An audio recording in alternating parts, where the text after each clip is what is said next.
The diamonds come from here. America has the IMF and the World Bank. They say Sierra Leone, although they have the wealth there, their dollar should be worth nothing compared to U.S. The IMF and the World Bank are the ones that dictate the dollar for every country. Then they say, we're going to give Sierra Leone $2 million every year for foreign aid. But wait a minute. You just took diamonds from us in gold, and you're going to give us this little measly $2 million? You stole trillions from us. So when it says no man might buy or sell, it's talking about trade, like Wall Street, what is it called? The New York Stock Exchange. Go ahead.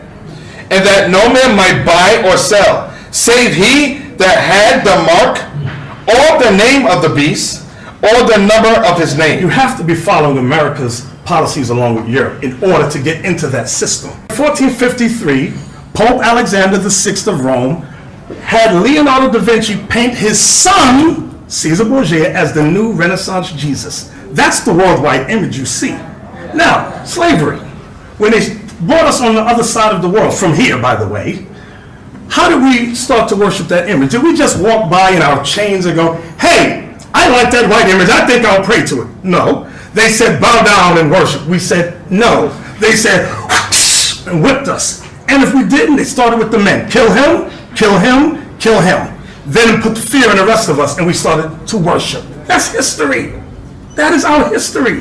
Saying with a loud voice, if any man worship the beast and his image. You see that? If any man worship the beast and his image, and receive his mark, and receive his policies in his forehead, or in his hand, or in your hand, you support it, the same shall drink of the wine of the wrath of God. You're gonna be punished, which is poured out without mixture into the cup of his indignation, and he shall be tormented with fire and brimstone in the presence of the holy angel and in the presence of the Lamb, and the smoke of their torment, those of you that worship the beast and his image and receive his law, his policies, whatever it is, okay, ascendeth up forever and ever, and they have no rest, day nor night, who worship the beast and his image. Worship. I want to give all the praises and the honor to Yahweh Bahashem, Yahweh Shai Bahashem, Recha Ha Kodash, and double honors to the elder apostles and even the elder bishops of Great Millstone. Honors as well to you brethren, you fellow believers of this faith, right? All you believers of the faith and believers and supporters of this truth, and shalom to the elect. So, kind of going back into this, I saw this short clip with the Bishop Nathaniel, so then I went and found another couple of short clips with him on the mark, talking about the mark, and I think he went into Revelation 13, and we're going to dive back into that and see, and show and prove how this is not making sense of what he's saying on a larger scale. Now, as I've done videos on the bishop for the last few days, this is the $150 million man. For whatever reason, he seems to be richer than T.D. Jakes and Creflo Dollar combined. Is there something to that? Is it because what he knows, or is he trying to keep something from us? And that's what it seems like. Everything that he deals with that's on the mark, he doesn't dive into the chip at all. He just alleviates from it. Although we see it happening, and all the things that we said were happening before 10 years ago on the tube, they would have deemed that as a conspiracy thing as well. But we're seeing it happening today. So the question is, he talks about the IMF, and they can title their videos and say whatever they want. It's not a big issue. Yeah, I wonder why. But he talks about the IMF and the control of the funding. You can look that up, and yes, there's some truth to that, not everything, but the whole thing is going down to digital, and we're seeing it watering down to digital, right? Understanding that your money that you think that you have or that you do have in your account is all digital pretty much now. Nobody hides their money in their house. It's right there digital. So what's the next ultimate goal, as we always shown? And what will Nate have to do when it comes to that point? And all the followers. See, a lot of people follow this man on certain things because they don't want to accept the coming tribulation on a high level. They don't want to accept that the law is not fully going to save them, as in Revelation 2:10 says. They don't want to accept that. So what they do, they go to where the words are smooth. I believe Isaiah 30 say, I prophesy, prophecy, deceit, smooth things. Let's get that real quick, because I have to read it to follow up what I'm saying. Isaiah 30 and I think it's 10. Then we'll get some scriptures and go dive more into the lesson. It's 30 and 9, I believe. 30 and 9. It says, this is titled Warning to the Rebellious People. It said that this is a rebellious people, lying children that will not hear the law of the Lord, would say to the seers, see not, and to prophets, prophesy not, unto us right things, speak to us smooth things, prophecy, deceits. So this is what our people want the pastors to say. This is why our people go to a Geno Jenkins or Jennings, or a Bishop Nathaniel, or Rakah Hashiyah, the GOCC, right? That's what people want. People want the smooth things. But jumping back and forth a little bit, the group Sakari, they said they've connected in unison with the IUIC. But they believe in the mark. So this is real confusing. You know, the scriptures say speak the same thing. We're one body, and that you all speak the same thing. But anyway, let's go to 1 Timothy 6 and 17. Charge them that are rich in this world, that they be not high-minded, that's the bishop, nor trust in uncertain riches, but in the living power, who giveth us richly all things to enjoy. The Lord never said to take millions and millions of dollars and teach the people falsely. Right? So this man goes in to talk about the nations. Okay? He talks about the image. See, that name Jesus Christ is the image too. You can't just change the image, the picture, right? And then put in and keep a black image, put in a so-called black image, but keep the image of the name, right? But he's not even going back into the history of how this society has been reincarnated back into what was before. This is the Roman Empire all over again, right? So he's telling you the image of the beast is that picture and the philosophies and so forth and so on. A lot of our people don't even follow that image. What the hell has that got to do with it? A lot of our people don't even follow Christianity. So it goes way deeper than some picture, right? Or some religion. It goes way deeper than that. Or its policies. You got a 501c3. What policy are you following? You follow the main one following his policies. Right? If anything, these guys got the mark of the beast. They got the name Jesus the Christ. Right? They got the 501c3. This man is a multi-millionaire over all other Christian pastors. Like, come on, man. If anything, this guy has the mark. Anyway, let's go to Revelation 13 and 16 and get more understanding. Revelation 13 and 16, one of my favorite translations is the God Words translation. It says, the second beast forces all people, important and unimportant people. So when he goes to say nations and small nations, nations make up people, by the way. So the mark of the beast only applies to big nations and little nations. Everybody else, it don't matter. Keep your millions, keep your money, your digital cash. That's all that matters, according to him. It don't have nothing to do with anybody else. Right? Anyway, the second beast forces the people, important and unimportant people, rich and poor, free people, slaves, right, and slaves, to be branded on their right hand or their foreheads. Right? This is what it says. Let's go to the English Revised Version. There's quite a few versions that say this. And he causes all, both small and great, rich and poor, free and bond, to be given a mark in their right hand. Right? Let's go to the Dewey. It says, and he causes both small, great, rich and poor, free men and bondmen. This is talking about individuals. This is talking about everybody. To have a character in their right hand and in their foreheads. Do you know, before this word mark came about, the way it was pronounced or used for, not like someone named Mark like in the Bible, but as a character is what it was describing.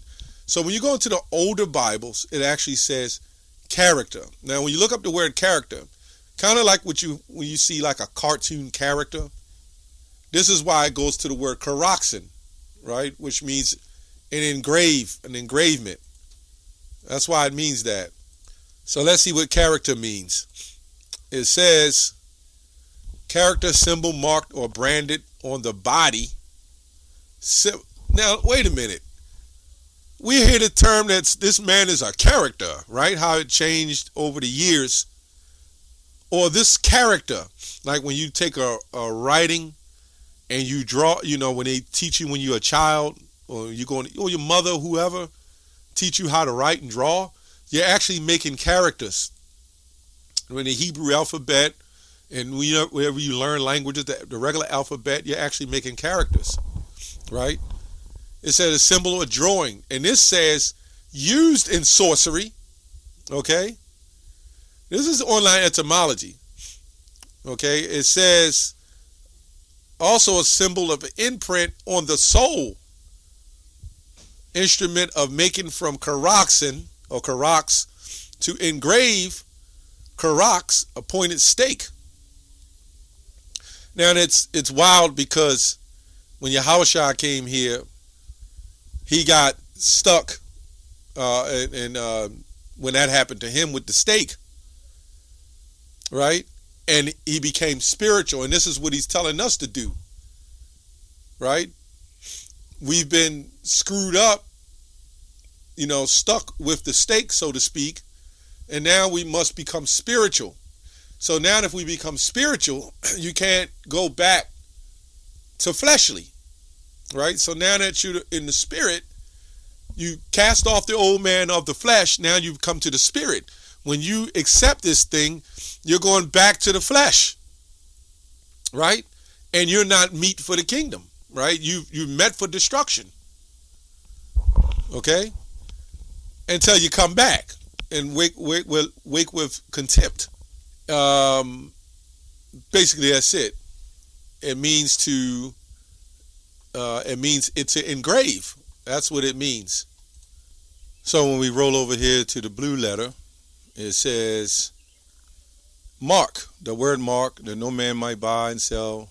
And we went over this 100 times, but these little shorts that the bishop is putting up, he's sneakily throwing them up on and off, a bunch of these little clips on Revelation 13, trying to take you people back to hell.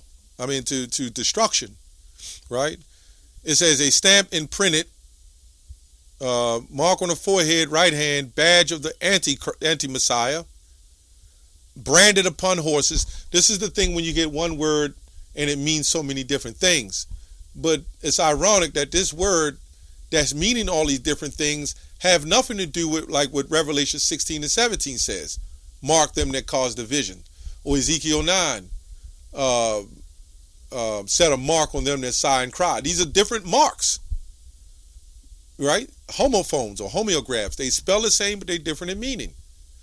It says a thing that's carved and sculptured and graven work, and then it can mean an idolatrous images.